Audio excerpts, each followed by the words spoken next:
Hello, everybody. Welcome to the Reds Rundown podcast, hosted by two lifelong Reds fans and journalists. I'm Rob. He's Joe. And we appreciate you guys taking the time to join us today. Joe, the NFL's back.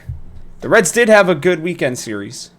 And UC won. So, I guess a decent sports weekend for Cincinnati, considering how terrible most things are for Cincinnati sports. But how was your weekend aside of that?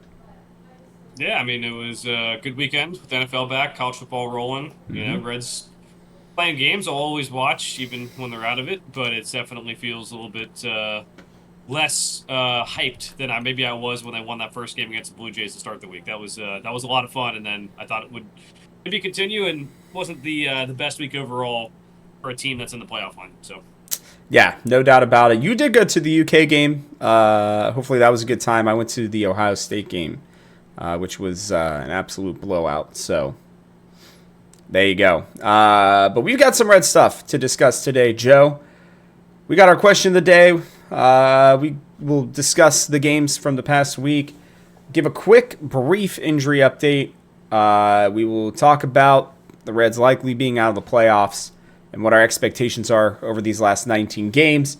And then we will go into the Padres and the Athletics. But the question of the day, let us know in the comments below, let us know on Twitter, all that kind of stuff, at Reds Rundown. I think it's at TGH Reds Rundown, potentially, on Twitter. The question of the day is it over for you? Right? Are you still watching? Are you still engaged? Yes, they are not technically, mathematically eliminated. I saw the highest projection I saw, Joe, for today was around 10% chance for the Reds to make it, which I thought was generous. But weirdly, I was seeing the Padres actually having less of a chance than the Mets at this point. I think people are really, really overestimating the Mets' schedule coming up here. So we'll have to see. There's still 19 games left. Anything can happen, but you guys will need to let us know what you think in the comments section below. Joe, unless you have any thoughts on that, we'll get into the Blue Jays series. Let's get right into it. All right, let's do it. So, okay, the Reds on Monday got out to an early lead. Ke'Bryan Hayes getting it done. Sal Stewart in his very first game ever gets a big hit to kind of get a rally started in this one. Ellie with a nice triple. Hunter Green looked awesome yet again. 6 1/3 innings, 5 hits. 1 earned run, 1 walk, 7 strikeouts. Was absolutely excellent. And then Emilio Pagan, who, God bless him, he has been trying without a doubt, but he is just gassed. It's pretty obvious at this point. He blows the save, his 6th one of the year after giving up 2 big home runs. And you think, oh no, maybe the Reds are out of it at that point. But they were not. The Reds were down 4-2, but they would end up rallying in a big way. And they would score 3 in the 9th, including a walk-off hit by Noelvi Marte to get it done. It looked like Friedel had tied the game up, by the way, in this one, Joe. He hit the ball into the fence, but for some reason it counted as a ground rule double, even though the player didn't throw the hands up, which I guess is a thing. But it's felt like we have not had a good time with walls this year, Joe. Walls and rules with walls, where people are kicking the ball over, breaking arms on it, all that kind of stuff. Walls have been a big enemy for the Reds this year, but they did pull off a big win, and you thought they would come out and get things done. What was interesting is they did, even though Scott Barlow. Unfortunately, this was kind of a pretty rough one. Nick Lodolo got whatever sickness has been going around the Reds clubhouse during this time period. He started feeling sick on Tuesday, so they had to do a bullpen day when they really could not afford to. Scott Barlow had an awful start. Brent Suter as well. They'd give up a combined 10 runs. But the Reds would battle back in this one. They would be down 10-8. Big home runs by Austin Hayes and Friedel in this one, and big hits by Noelvi Marte, Trevino. Matt McLean would start, I guess would technically continue what has been a good little stretch for him as well. Sal Stewart with a hit.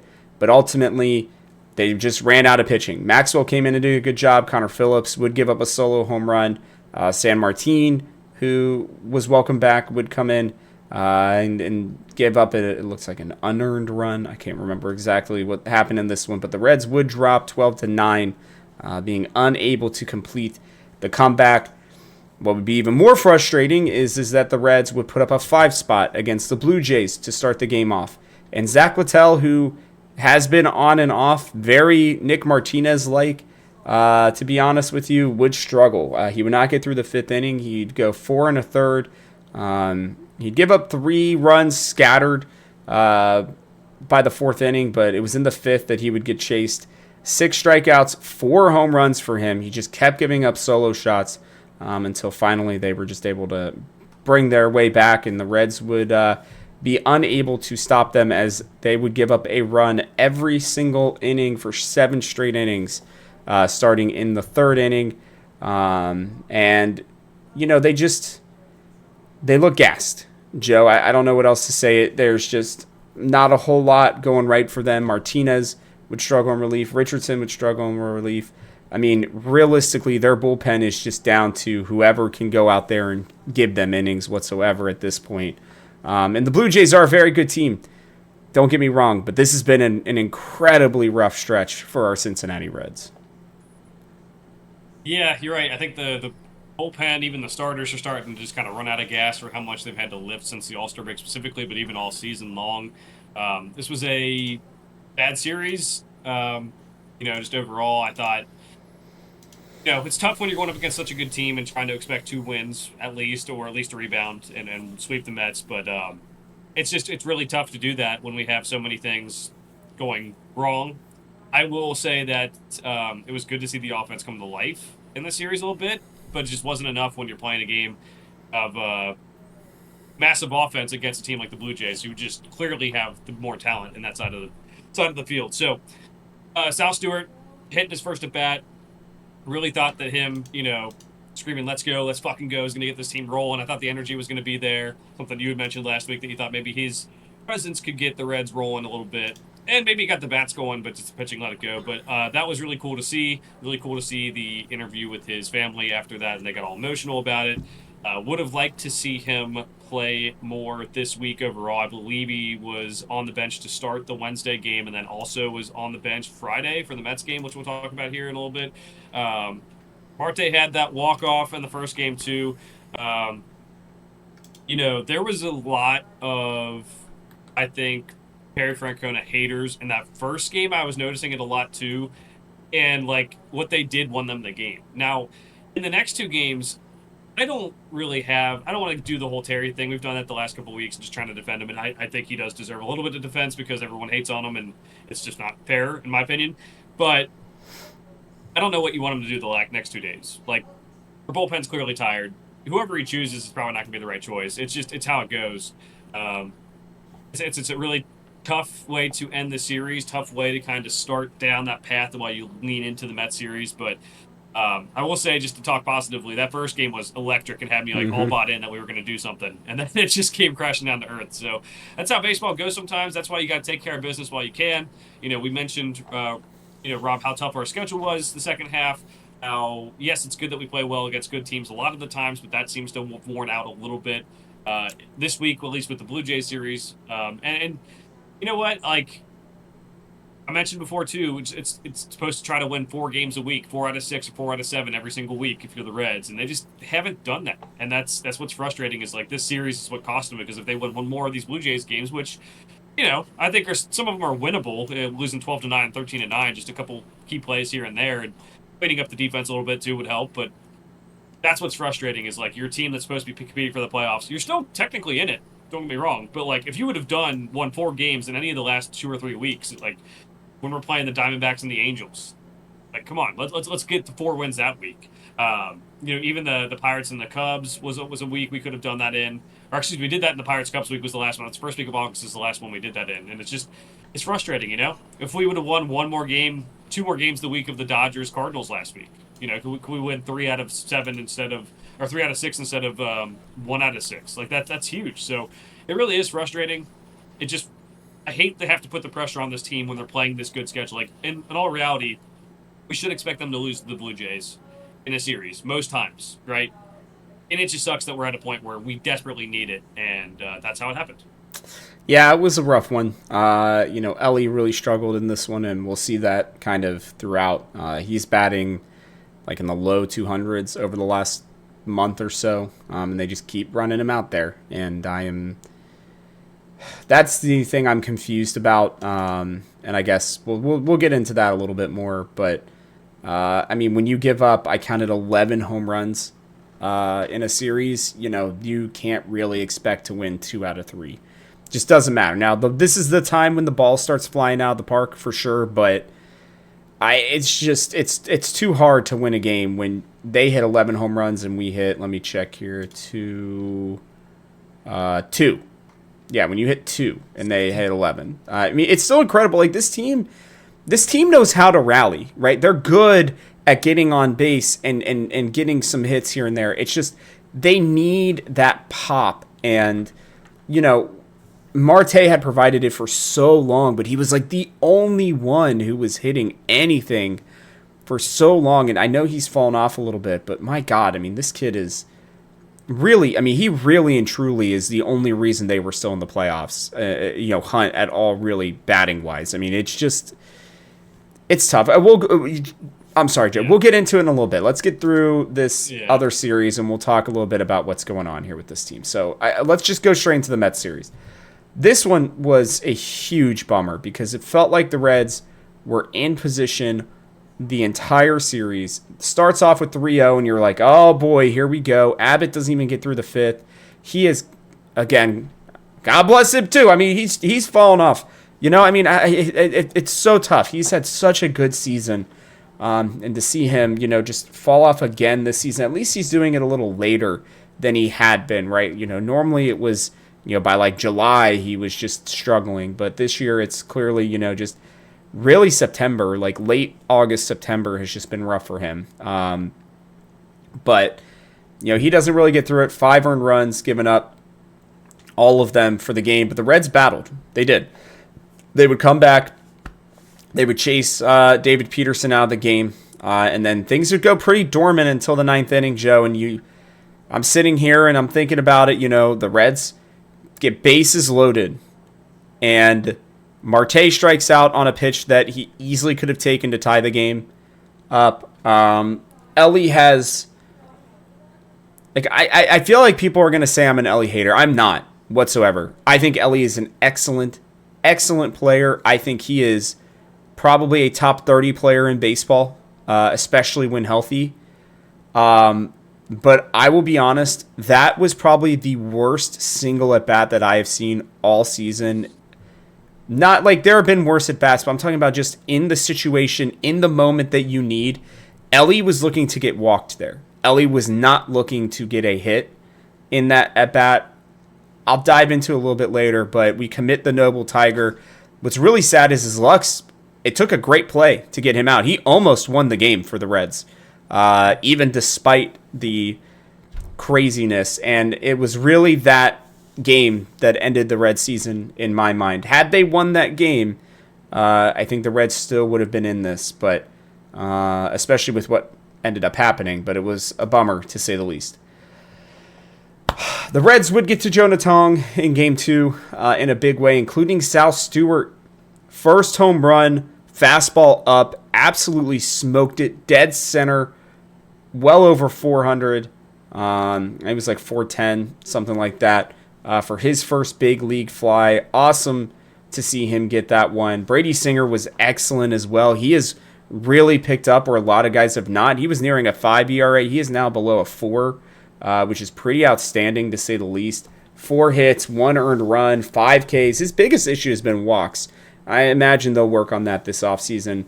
Barlow and Pagan would give it up, but Pagan, to his credit, when he's still giving up runs here and there, he did strike out 3 to kind of make it happen. But it was a weird game. The Reds only had runners in scoring position 3 times.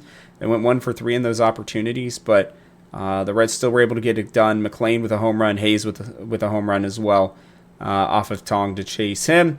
And then the Sunday game was a close one, but Hunter Green was pumping, Joe. 12 strikeouts, 1 earned run on the solo home run in the third inning off of Brett Beatty. Juan Soto would hit a home run off of Santillan, make things interesting at the end. But the Reds would win 3-2 off of some big hits by Elly De La Cruz and Austin Hayes again. Elly would commit his 23rd error of the season, though, in this one, which was frustrating, again, to say the least. But look, what's really sad, Joe, and I mean this, like, just really, really bums me out, is the fact that had the Reds literally just won the game with bases loaded and nobody out against Edwin Diaz, who had that weird thing happen with the shoe or whatever, the weird part is the Reds are right in this. Like, that game was that much of a difference. Instead, they were, now we're fighting off the Giants, the Diamondbacks, and the Cardinals, which is just ridiculous that they're even still in this at all. I don't know. Like, it's incredible to me, first off, that we are in the exact same position that we were in a week ago in terms of games, right? And the biggest issue, though, is that we don't have enough games left, really. We've got 19 games left. They are really and truly officially running out of games. They have to go on a run right now. They started it off well. Normally I would be happy in a week like this, Joe. If this was like a month ago, I'd be like, okay, Blue Jays Mets, 3 wins, good stuff. You needed one more in this week so badly, like you said. And I will give them this. They played their asses off against the Mets. They did. And if it wasn't for this Elly at bat that you just can't take. I know that Edwin Diaz had been wild, and you can take strike 1. That is totally fine. But the last 2 strikes were like right down the middle. I mean, there's no excuse in my mind. I texted you this. I put it out there on Twitter. That is the most unacceptable at bat that you can take. If you want to be a superstar, you are not taking those pitches. Nothing. There is no possible way that you go back to the bench without taking your bat off your shoulder. I don't care if it is the stupidest swing that he has ever had in his life. There is no excuse for not at least attempting to take the bat off of your shoulders. In that, if when I was coaching baseball, Joe, if one of my kids did that, I would have just been into it. I would have been like, you cannot do that, to instill it so that they don't ever forget that moment. And I hope that somebody did that to Elly, because this team has needed him to come up big in a big situation with 1 out. And your fastest guy, even with a leg injury up, if he just makes contact, they're probably tying the game. It doesn't matter necessarily where the ball goes, unless if he just tappers it back to somebody. They even had the infield in. A normal Elly just flinging his wrists out and hitting the ball probably gets through the infield and they win the game. And instead, you watch 97 miles an hour twice in a perfect spot to just make contact with the ball. Like, if Edwin Diaz goes back and looks at that at bat, which I'm sure he did, he's probably like, dude, I got away with 2 pitches. I cannot emphasize enough how incredibly disappointing that was. And the only thing I can say is that he's still young, and I hope he learns from that for our future. Because I could not call myself a star and look back on an at-bat like that when your team needs you this much in a playoff run where you have been struggling, and this is the team you need to beat, and you watch those pitches in the way that he did. I just, maybe I'm overstating it, but I don't know, Joe. I was baffled. I lost all hope for this season in that single at bat. It was awful. I actually think you're understating it. And here's the thing. I think there is a portion of the Reds fan base who thinks Elly is God's greatest gift in baseball. And I am very happy he's on our team. I think he's very good. It is okay to criticize his defense. It is okay to criticize that I think he's not as bad clutch-wise as people say, but this was a terrible at-bat in a clutch situation. Mm-hmm. But I also think maybe this is maybe a little too much analytical. I think that he is just that type of hitter all the time. I don't think it changes based on when he's in the clutch and when he's not. He's a guy who's been incredibly inconsistent in a lot of ways. I'm glad he cut down the strikeouts this year. But there's plenty of times all season long he lets pitches go right down the middle, and I'm like, dude, you need to crush that. You are a guy who wants to be one of the best players in baseball. And to be quite frank, a lot of Ellie has carried this team at different points, and he's far from a superstar. He ranks, I think he's tied for 95th in WAR this year. I think last year was a little bit better. I think, but he's not the guy that we thought he was going to be.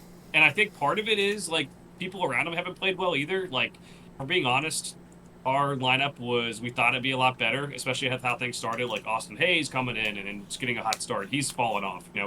Evan Lux, good contact, and that's great. But like, that's still not the greatest contact average at 271. TJ Friedel's really fallen off a map. Here hasn't been right. Matt McClain doing better, I guess. But like, Marte's been good when he's been in, but like you said, Rob, he's starting to cool off a little bit too. It is just a lineup that never got going, and that doesn't help protect him. But a lot of the responsibility is on him. He is the star player. He is the guy that should be getting a big contract. Right now, we're talking about possibly, I do, think the front office should sign him to a long-term deal. Mm-hmm. And what's tough is that you just don't know what he's going to be. If he's the 95th in the league WAR player right now, can you justify giving him that long contract? And if not, you need to trade him right now. But what that does is get a fan base who's already on you for not trying to win, kind of go back and figure it out. So I would say pay everyone and get everything done, and maybe you can reap the benefits of them not playing up to their potential yet, and then when you have them locked in, they start reaching that potential. So he's still young. He can still do it. But I really do think the people who are all over Ellie this season, and again, I don't like criticizing him that much either. I think he's a very good player, but he's far from a star or a superstar still because of these reasons. He's got to step it up. If he's going to be this guy that we want to be, leading this team into the future, he's got to do better. And that's what's unfortunate about the situation is he gets like all the hate for what happens in the clutch, but really, like, he's batting 267 with 19 home runs and 80 RBIs. Very solid player. Yeah, a lot not of people, bad. everyone would take him on the team. Everyone would take him on their team. You put him on a loaded roster, would he be batting third? No. Would he be batting first? I mean, maybe if they're just really trying to get his speed activated, but he's not stealing bases this year, so it doesn't matter. 32 stolen bases isn't bad, but for him, his talent, that is a little bit lower than you'd expect. So the Ellie thing is kind of crazy. I want him to be more aggressive at the plate. If he does lose a little bit, add more strikeouts, maybe that's okay, especially in certain situations. But in this instance, Rob, just put the ball in play. That's all I've said all year. Put the ball in play. I'm glad the average is up this year, but it really is crazy how the lineup's just not good. And I think Terry gets a lot of hate for what he's done with the lineup, but also, what do you do? what are the options? What are the options? Because Austin Hayes hasn't been the same since the first month of the season when he came back from injury. Spencer Steer clearly is bothered the last couple months, which is now apparent. Matt McClain's starting to hit well, but he's still hitting under 230 for the season. Like, TJ Friedel's slowing down. So this, to me, the criticism needs to go towards the players who maybe haven't lived up to what we are paying them or what the prospect ranking they are or whatever, and definitely more so the front office where we need more help. I said at the start of the year, it is good that we are making good value trades. It is good that we're getting solid players in here. But a lot of the trades we're getting are guys that other teams did not want. No one wanted Austin Hayes after last year. I'm glad we found value in him. I really am. But could we not get a guy who's a solid star hitter to help this lineup? Our bullpen's wearing down. Can we not have gotten a star bullpen arm? Emilio Pagan, thank you for what you've done this season. You're great. You're not a closer on a team that wants to be competitive. I think you're a very solid player and a very solid bullpen pitcher who can be a very good asset. And I think he knows that too. He said, like, we want them to go get something at the deadline. I really did think they were going to get bullpen help. Me too. I know sometimes it costs more than you thought, but this comes down to what I said last year with the team is like some of these guys are who we thought they were in terms of what they were coming up in the system. Some of them aren't. Like CES is exactly who we thought he was after last season. He's not up with us anymore. Ellie, maybe he is this guy that just can never reach that next level. Matt McClain, maybe he's the often injured guy who can never develop because of that. I don't know. But it's getting to the point now where it's like we don't have a lot of things we can rely on consistently this season. So it makes it tough. Marte's probably the closest thing to it. So at bat, I think was a good story of how this season has been. There's been high moments, there's been low moments. There's been Ellie carrying the team. There's been sometimes not a lot of help around him. There's been sometimes Ellie lets the rest of the team down. And he deserves a little bit of criticism. I know defense and hitting both. Some other notes from this series, Rob. TJ Friedel robbed a home run. They did practice that a couple weeks ago. I saw Charlie Goldsmith point that out. That was really cool. And that deserves some recognition. But this, I think you mentioned it pre-show, maybe during show. I don't remember at this point. This puts the front office in this precarious situation again this offseason. Because this year we were saying, hey, go get us some help. And they kind of got us some help, right? Like they got some better players on this roster, some more consistent players. But if you really want to compete, you need to get guys that are coveted by other teams. You need to compete. You need maybe overspend for some guys. Yes, you could get into some bad deals where you get Mike Moustakas or Jamer. I do not care. I'd rather you go up there and swing and miss 100 times out of 100 than do what we do, which is take, again, players that other teams didn't really want or traded away for minimal prices, and we get the value on it.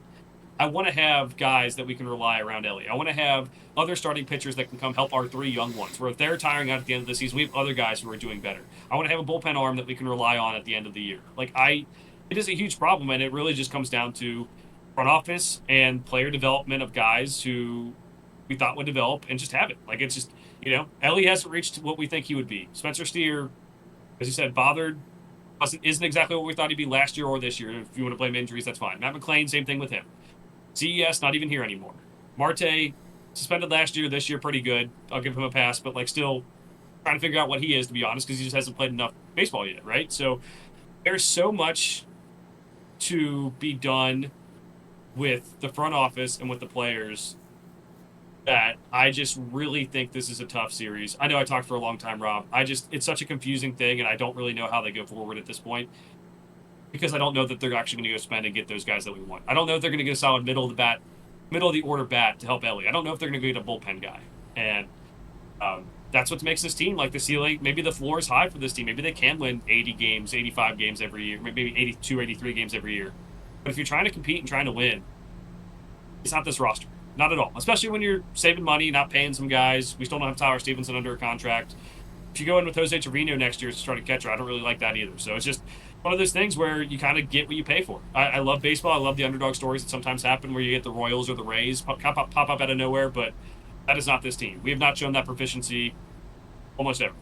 So that's what I'm going to say. I think season's probably over. A long way to go in terms of 19 games, but it really does come down to roster, putting a roster out there that other teams would want. And I just don't see this as a roster. Maybe next year if other guys get healthy, it helps out, but I don't really know where you go from here. So we'll get into my thoughts here in a minute, Joe, because we'll do the injury report and then we'll dive into this a little bit more. The one thing I will say with your Ellie comments, and again, I've been critical of him too. He's batting .297 with scoring guys in scoring position, not bad.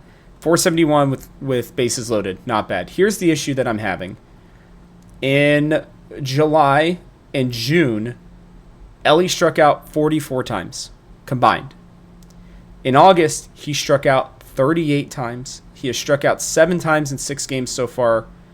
So in a month and a week, he has struck out more times than he did in 2 full months of games. Okay, so in 33 games, he has struck out more times than he did in 51 games. Okay? He has just fallen off. He's tired. He is tired. And the only criticism I'm going to give Tito, so far I think I've been pretty fair on him. I understand that Ellie wants to play every day, but you have watched this precipitous drop. He has had this calf or this thigh injury that has been a problem, and I understand he wants to be out there for his team.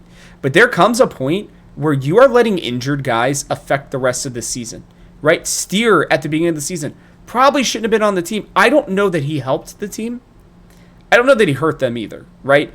Same thing with Ellie right now. I don't know that he's helping the team.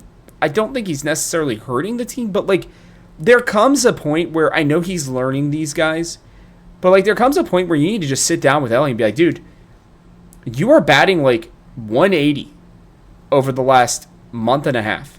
You are striking out at an absurd rate. You have not hit a home run since you clearly got injured at some point near the end of July. You know, I mean, it felt like he was ramping up 6 home runs in May, 7 home runs in June. You're like, oh, God, this guy's about to just blow up. You know, I thought I put him down. I bet on 30 home runs for Ellie this season. I just thought that was a given. You know, and I knew he had a rough July, but I'm like, dude, this guy can hit 10 home runs in a month. No doubt about it. I'm not worried about it. I just think the writing's on the wall that he is injured. I mean, even when he's running down to first base now, I'm like, oh, like he's not, used to be, oh, he might be able to beat out a little nubber. Right now, like he can't. There's something wrong, and he's just not getting. And it's like you can't let injuries define your season. And we're just at a point now where it's just clearly like, Joe, I was really excited for him that he wasn't going to strike out 200 times. I'm not sure that he won't at this point. The way that he's hitting right now, I don't know.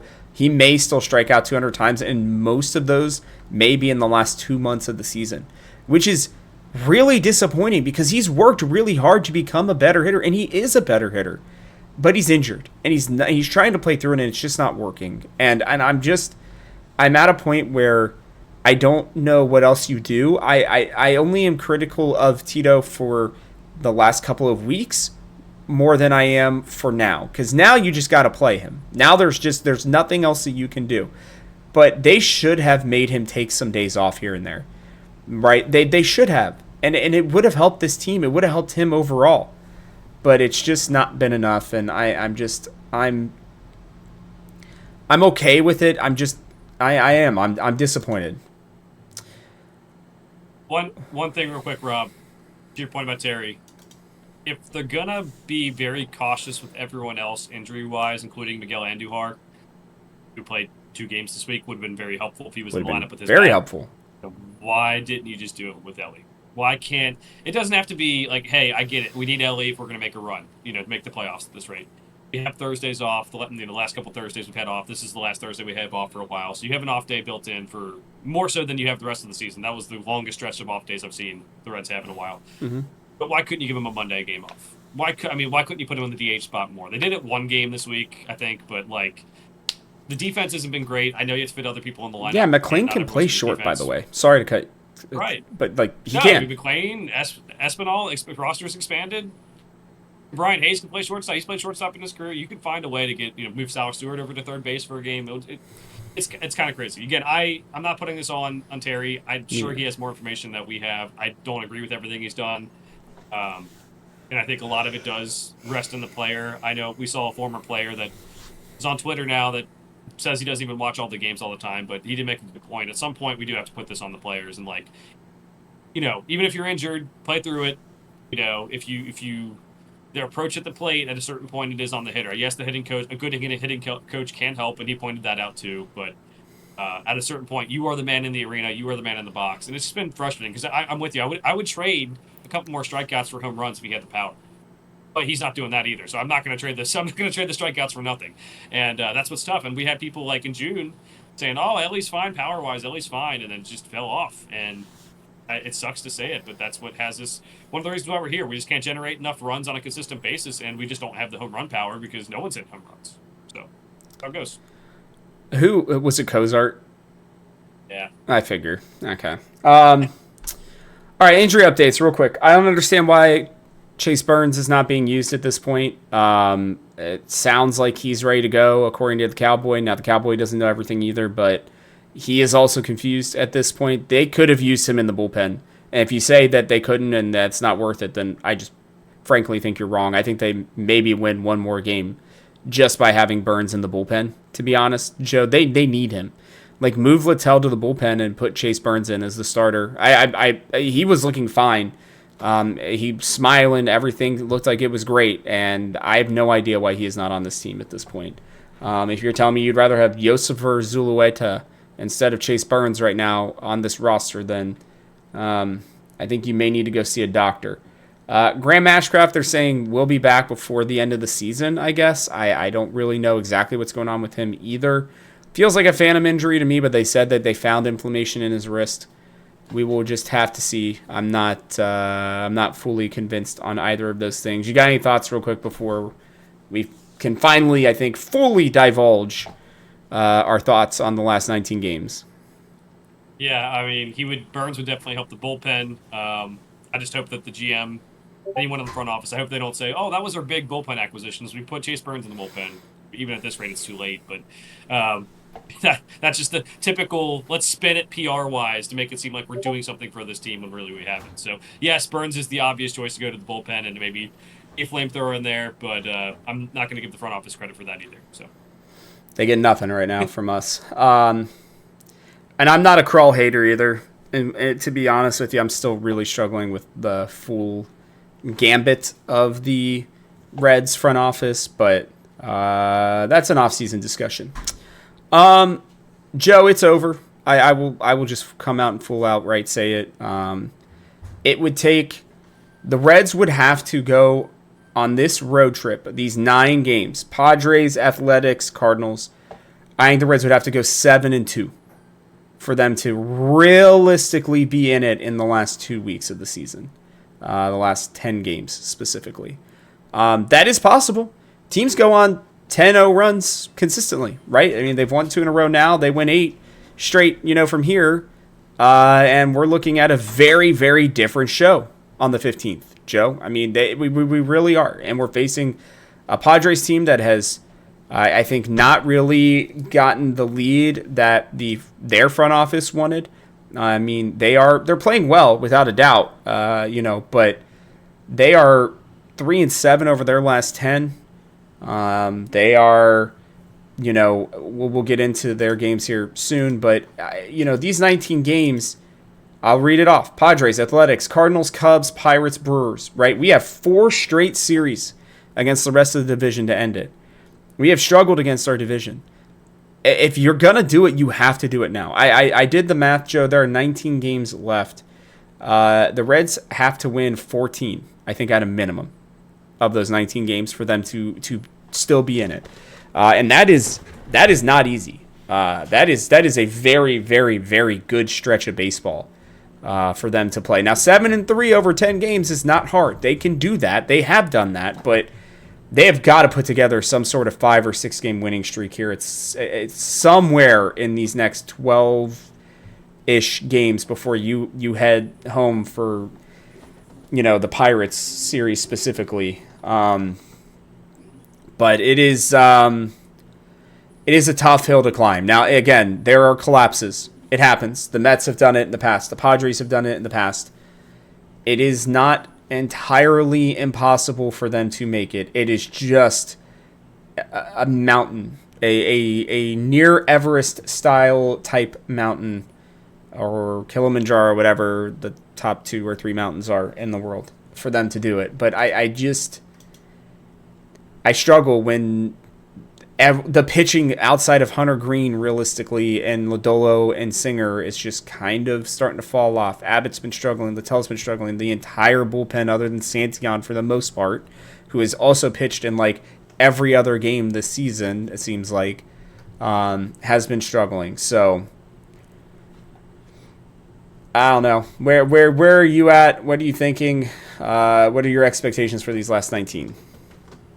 yeah, like I said last week, they needed to win 4 to kind of stay in it. Imagine if they were 3 games back right now. Yeah. But the thing is like, it's if you're a Reds player, you can only control what you can control. Don't scoreboard watch. Go out and play good baseball, right? And take care of what you can take care of. Because theoretically, the Mets will lose 4 games over this stretch, right? Mm-hmm. But obviously, that's maybe not enough. The problem is you have the Giants who have tied you now. You have the Diamondbacks and the Cardinals are right behind you too. So it's not just you're battling with the Mets like you were before. If it was, like, I'd say there would actually be a decent chance. I'd still be like, okay, maybe, if there wasn't these other teams kind of clouding it. If they were like 2 or 3 games above these teams, I'd be like, okay, cool. They're still 4 games back in the Mets, but they're not going to get caught by anyone else. But that's the tough part now is you kind of have to root against these other teams too. That makes it tough. And it sucks that we had these 2 West Coast road trips that might really ruin things. Obviously, the first one, not the best display of baseball by us. A couple games that could have gone either way that we could have had back. Specifically, I remember that Diamondbacks game that went to 11 innings. That would have been nice to have back. But that's how it goes. And you got to step up here and win some of these games. if you are one of the people who wants to hold on to hope, again, I said they had to win 4 for me to kind of do that. There could be a way, maybe they sweep the Padres. We'll talk about the series in a little bit. If they sweep the Padres, I think a lot of people will be back in. Because then you get the Athletics on the road, still tough. And then you play the Cardinals, who, again, still aren't the best team. I know they're 500 down right behind us, but like still not the best team. This is a solid, an easier schedule than what it looks like right now because of the issues I have with the Padres we'll get into, because the Athletics have kind of fallen off. The young guys are still very incredible, don't get me wrong. We'll talk about them too. And then the Cardinals, again, they play above what they should do, but the fans are checking out. It's not the greatest situation for them. It's not going to have a huge home field advantage. So there's definitely a path. I'm not betting on that happening like I thought maybe last week if they won 4 games. Even if they beat the Blue Jays just one more time, it's just kind of crazy. But that's how it goes. So unfortunately, we get these 2 West Coast road trips late this year. That's kind of what ended our season last year, was having them early. The last 2 years have been awful for these. But if you want to hold on to hope, just say, hey, there's a chance against the Padres we win the series. We'll go from there. After that, just try to win every series you can. I mean, again, you have to win 14, maybe 15 to get into the playoffs. Not likely. At least we have, the Pirates later. We don't do the best against the Pirates. Brewers maybe aren't playing for anything at the end there, so maybe they're not really going to try too hard either. So that's the only silver linings I can find, Rob. I mean, I really think we're on the outside looking in. I would say the 10% you found was generous, as you said, but I would also say like maybe a 2% chance of making the playoffs would be all I'd be willing to do. And again, it's not 4 games is not that much, but when you had your chance to go up against the Mets and Blue Jays this week and had a chance to do anything, it's just catching up. Though the more games that go on, the less chance you're able to do it. So let's hope for some meltdowns by the Mets and Padres. Let's hope that we can provide some wins and maybe get close at least, but it's going to be very tough. Yeah, I mean, look, it's going to come down to their will as well. This team, I think one of the things I've seen, sadly, is it hasn't felt like Ellie's been confident this season for the most part. It's felt like he has been pressing. This team has been pressing and pressing and pressing, and that's why they're making so many mistakes. One thing that I want Tito to do, he is a player's manager, is to get in there and lighten things up. Let them just play baseball. And they should feel good coming off this Mets series because, like you said, I mean, we're going to go into the Padres here in a minute. But this team has not played good baseball over the last 2 or 3 weeks. They have been arguably worse than we have. And that's saying something because we're sitting here talking about, burn the whole thing down almost. And, the Padres, they went out and traded everything. If they do not make the playoffs for some reason this season, heads will roll.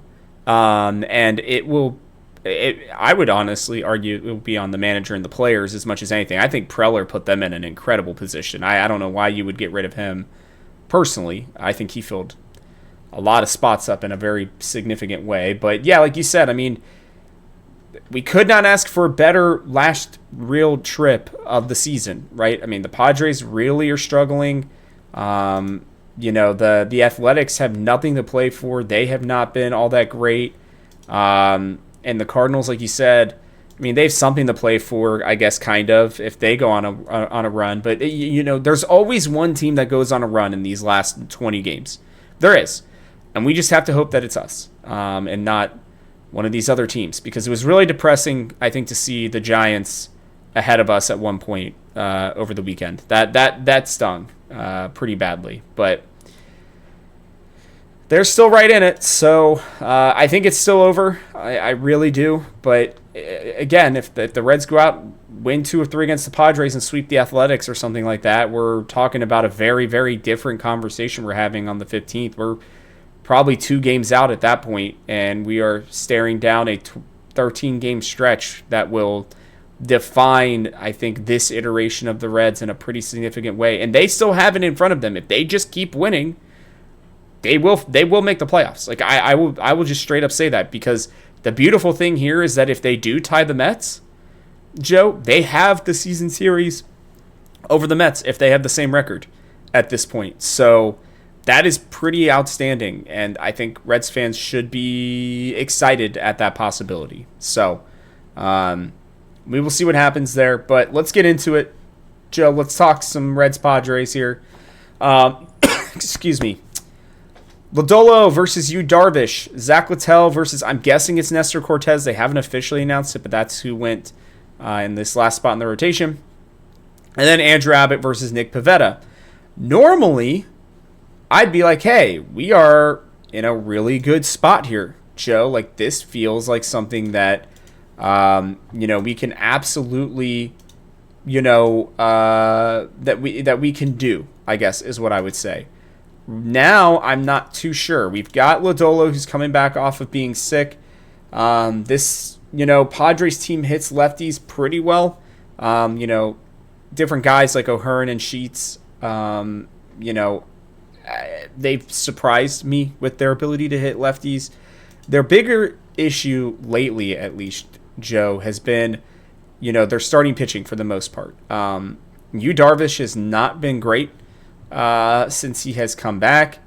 Again, they don't know even who's going to start in that next game. Nick Pivetta, a guy who the Reds were thinking about going out and getting, not somebody who I love, but he's having arguably his best season ever. And I will say this, their bullpen is quite good. It is arguably the best bullpen in baseball.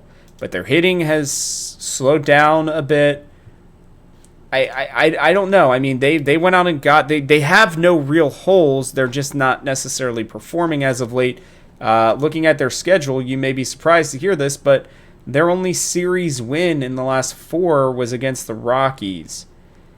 It's not exactly, inspiring baseball. They lost 3 straight to the Orioles, 2 of 3 to the Twins, 2 of 3 to the Mariners. It was really only a stretch against the Giants and the Dodgers that they actually were playing all that well. So, I don't know. I mean, I'm not confident in this series. I'll just straight up say I think it's a 1-2 series for the Reds. But I don't know. This Padres team is certainly beatable right now. We're 2 out of 3. I'm not big on the Padres the last couple of weeks. Their starting pitching is banged up. Nestor Cortez on the IL, Michael King on the IL, Joe Musgrove, he's been on the IL forever. So that's how it goes. Xander Bogaerts, I believe, on the 10-day IL. I don't know if he's going to return for this one or not, but at least maybe not 100%. I don't actually do like what they've done with this roster. You're right, they have the best bullpen in baseball. I don't even think it's that close, to be honest. 0.2 points above the next ERA. They went out and were aggressive at the trade deadline. You kind of have to be when you put this roster together. But yeah, it just comes down to their starting pitching isn't great. I think maybe we get some momentum going for the Reds after winning 2 out of 3 against the Mets. Maybe, I think if you're in the clubhouse, the number 4 games back doesn't scare you as much as fans, where it's like you're watching everything. But if you're in the clubhouse, maybe it doesn't. If this was a lot of other teams, if it was us playing the Mets again, even, or the Cubs, I'd be like 1 out of 2. 1 out of 3, sorry, 1 and 2. With our pitching matchups, with Lodolo going, with Littell going, with Abbott going, I'm going to trust they get 2 out of 3. Bullpen's great. I like our starting pitching matchup against theirs. Our hitters hopefully can get the job done. They've shown a little bit more consistency the last week. Maybe not the most clutch hitting like we talked about, but they scored more than 2 runs all week last week. I think the last time they scored just 2 or less was against the Cardinals last Sunday. So, screw it. 2 out of 3. Let's do it. The only hope I will give myself, the more that I think about it, is weirdly enough, like Littell gives up home runs, but this is a big ballpark. So some of those home runs he was giving up were not home runs in a place like San Diego. And the one thing I will say again is our problem has been home runs at home. This is probably one of the hardest ballparks to hit home runs in, even in September. We do better in rallies. I'm still going to go 1 and 2, Joe, just because I am still quite down, and I think the Padres are a very good team. But there's a path. There is absolutely a path. Like, this is weirdly a ballpark that probably fits the Reds pretty well. A bigger ballpark. Now, I do worry about our defense now that I say that in the outfield, but we'll see who we run out there. So, all right, let's wrap this up with the Athletics. Right now, we got Brady Singer versus JT Ginn. Hunter Green versus Luis Severino, and Nick Lodolo versus Luis Morales. if you want to talk about a pitching matchup that I like, Joe, this is one of them. We are getting arguably our 3 best starters of the last month or so, which is, again, sad to say because I do love me some Andrew Abbott. I think he is an absolute stud. Personally, there's nobody going to these games. Nobody really cares about this team, I'm sorry to say. Athletics fans, for those of you who are out there, I do worry a little bit about their hitting, but I'm not very much afraid of much else. They lost 2 of 3 to the Cardinals. They did beat the Angels, but that's a division game. They lost 3 straight against the Rangers. They did sweep the Tigers, which was a bummer, but that is what it is. And then they lost 2 of 3 against the Mariners. So they are playing better baseball than they had been. But they are, how would I say this? They're not exactly a team that I am like really and truly fearful of. The Reds probably need to call back up at least one lefty. I don't really care who it is for this series. They don't necessarily crush lefties, but at least you could maybe use it against Nick Kurtz. He's going to be, I think, kind of their big one that you got to watch for. But I mean, for the most part, Joe, this is a very beatable team, and a team that I do think the Reds can do pretty well against. How are you feeling heading into this one? Yeah, a team that's been a little bit better in the second half than maybe people would have thought after they traded some guys away, like, Miguel Andujar and everything. But still beatable. And I think, the Reds love keeping us on the hook. So I'm going to say 2 out of 3 again. I think that's going to put us in a decent spot, possibly only 2 or 3 games back at that rate. We'll see how the Mets do. But to me, this is a really fun team. I think it's like one of the most fun young teams to watch if you like just watching baseball. They're playing in a ballpark that does breed a lot of home runs. And I think the thing that really just scares me about this team is just that pitching, right? So we do have the favorable pitching matchup in every game, even in the last game of the season. They're, starting Luis Morales, who hasn't really pitched that much this year. Quite pitched well when he's pitched, but just hasn't really pitched as much as you really would want.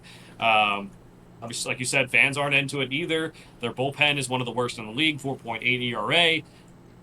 I'll say 2 out of 3. Again, I'm still not saying they're making the playoffs. I do think that they're still a team that can get to a point where it's like, the last week we're 2 games out. We missed the playoffs. We lost by 2 games. That's kind of how I feel like the season's going to go. So that would require, if they win every series the rest of the way, if they get 2 wins in every series the rest of the way, I know we mentioned we need to win 14, maybe 15 games to get in. That'll be 12 wins. They have 6 series left. So they could do something like that. I just don't know if they're going to get a little bit further than that. But, the A's matchup, I'd say they win 2. I'd say if I was being a little bit more conservative as Padres, they win 1. But I'm going to go 2 on that one, too. Give them 4 wins for the week, and we'll see how it shakes after that. I'm going to go 2-1 as well here. I think that seems pretty realistic. I mean, in your scenario there, Joe, I think that would be pretty outstanding. Like I said, I mean, if they find a way to go 5-1 on this, part of the road trip, they are very much in it. They are potentially even 1 game out if they go 5-1, right? With the way that the Mets have been playing, even if they found a way to sweep the Padres, funny enough, they would not be really within Padres range, but I think they'd only be like 4 games back even of the Padres at that point. So, it's going to take a lot for them to make it. They have to go on this road trip. They need to get some good sleep, and they just need to get their asses in gear. I mean, there's just no other way around. Like you said, 4 games is not impossible. I mean, we have seen it happen, right? I mean, hell, the Athletics won 20 games in a row, right? Like, I don't think this Reds team is going to win out. I mean, that would be something miraculous, but I do think they can win. It's not like these teams are unbeatable. The Cubs have been struggling. The Pirates have weirdly been playing good baseball, but I still think they're much more beatable, obviously, on the road than they are at home, which is still very strange. And the Brewers have nothing to play for. These next 9 games, this last really true road trip, if they find a way to go 7-2, they are 100% in this going down those last 10 games. But anything less than 5-4, and I think that they are probably donezo. So these 6 games are important. I will be paying attention. I know you guys will be as well. I'm sorry that I know I specifically have been such a downer in this one, but I just don't They really needed to win one more game these last 2 weeks specifically. If they had won one more game these last 2 weeks and they were 2 games out, I would be like, oh, we are gung-ho. We are going to go out and we're going to take care of business. But when you're still just barely hovering around 500 right now at this point in the season, it's not great. But hey, you know what? We will see what happens. 10% is pretty likely, I've found in a lot of weird situations. So we'll see what happens. But Joe, you got any wise words before we head out of here? I need to find your math class if 10% is pretty likely in some situations. But, yeah, just anyone looking for other hope, too. I mean, again, we do have to stave off all these other teams who have caught up to us. But Mets scheduled this week at Phillies for 4 games, against the Rangers, at home for the next 3, and then home against the Padres next week. That could really help us in a couple different ways. At that point, maybe we'll know who we're cheering for in that series. But just having them have chances for losses, either of them might be good. We had the Marty statue come out this past weekend against the Mets. I didn't always agree with his takes and everything, but definitely deserved for how long he had done that job for the Reds. And I'm assuming we're going to see some other statues come in here soon, whether that's maybe Barry Larkin or maybe Joey Votto, but I think it was the right time to do it with Marty's age and everything, too. We had CES bobblehead night this weekend for the weekend series, too. He has not played on the team in 2 months. So that's interesting. But I guess everyone got their memento there. So just kind of funny that we had a bobblehead for a player that I think going into the season, we kind of knew maybe he wouldn't be. Apparently it was fan voted on, by the way. There were 5 players, and apparently him and Jamer they decided to do. So great. Oh, I'm glad to hear that. And then one other thing, Rob. There was a graphic, I think it was from JQ on Twitter, said there are 2 franchises in professional sports who do not have a home playoff win since Princess Diana passed away. And that was, I mean, we were not born yet or we were just born. It was like 30 years ago. There's 3 franchises. One of them is the Utah Mammoths, who just came around last year, which makes sense. Do you know the other 2 teams? Yeah, it is us, and I believe, is it the Browns? Got it. Yeah, so I couldn't remember. That puts you in good company. So just we would love to win in the playoffs. For us Reds fans who have suffered for so long, don't really remember 1995 when we had a chance to win, and even 2000 when we had that playoff with the Mets. And in the 2010s and everything that went on with that. It'd be nice if we could win. Baseball gods. I think we've suffered enough. I don't know what we did to anger the baseball gods, but it'd be nice to get a World Series at some point. I don't know. Our last really good season, I would say, was the strike, the season of the big strike, which apparently there's another one coming up soon, is what everybody's predicting. So I'm sure we'll be, it is kind of lining up perfectly for us to be good right around that time, Joe. So, yeah, don't know what we did, baseball gods, but there is a curse that needs to be broken here, and it needs to be broken badly. But that is going to wrap it up for us on this one, guys. So, from our house to yours, thanks for watching, and we'll catch you guys on the next one.